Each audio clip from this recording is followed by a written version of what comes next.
But on the election, I'm not going to tell you how to vote. I will tell you I think Labor's mucked a lot of things up. My key is disgraceful. The desalination plant's going to cost far too much. There's too much secrecy around it. The ambulance service is a mess. They were slow to react to the city violence. They fiddle too much with the police. They're trying to politicise the police. And they've got an arrogant look about them. That's Labor. The coalition has also mucked things up, as Ken said earlier, but then it doesn't have to stand on its record. The coalition frontbench is unimpressive. It looks lazy and uninspired. Ted Baillieu has failed to grab public attention. His plans are simple, short of being imaginative or exciting. It's difficult to know what the opposition stands for other than the fact that it stands against Labor. He has said today, for example, he won't cut the public service. He's obviously frightened of saying he will, but he bloody well should cut the public service. It's jumped something like 40,000 in 5 years. It should be cut. It is too fat. But when you look at the financial costings of both sides, there's not really a cigarette paper between them. If the figures are right, and there's dirt flying on that today, as there always does at the last minute, they're very similar financially. The promises are very similar. There's no great point of difference. Labor is tired and arrogant, but the coalition hasn't yet convinced people that they're up to it and worth the risk. Labor has run a very slick campaign, but it's been negative. It's been dirty at times. The opposition campaign has looked disorganised, but at least it's stayed out of the gutter.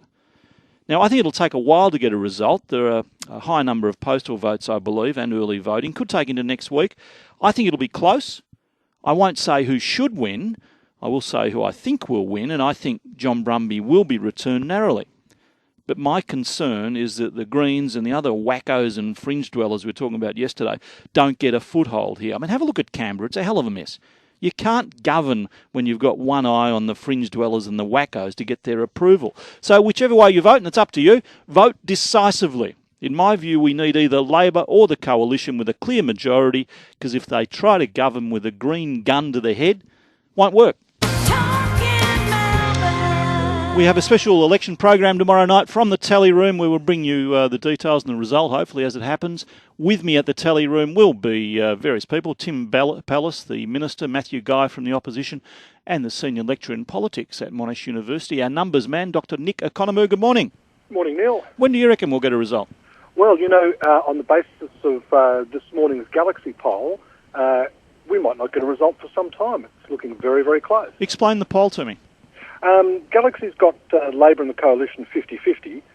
That would be, if that was accurate, that would be a swing against Labor of about 4 to 4.8%, which would, theoretically leave Labor tottering with maybe just a 1 or 2 seat majority.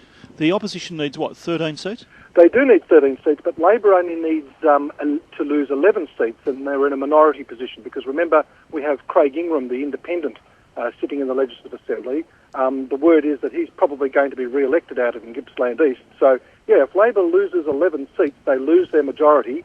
The coalition needs 13 seats to win 13 seats to form a majority. We've all taken our eye off the Greens since the Liberal decision, or the coalition decision on preferences, but could the Greens pick up a seat? Yes, I think they could, and I think it's won't necessarily be in the 4 seats that everybody's been talking about. The seat to watch will be Paran.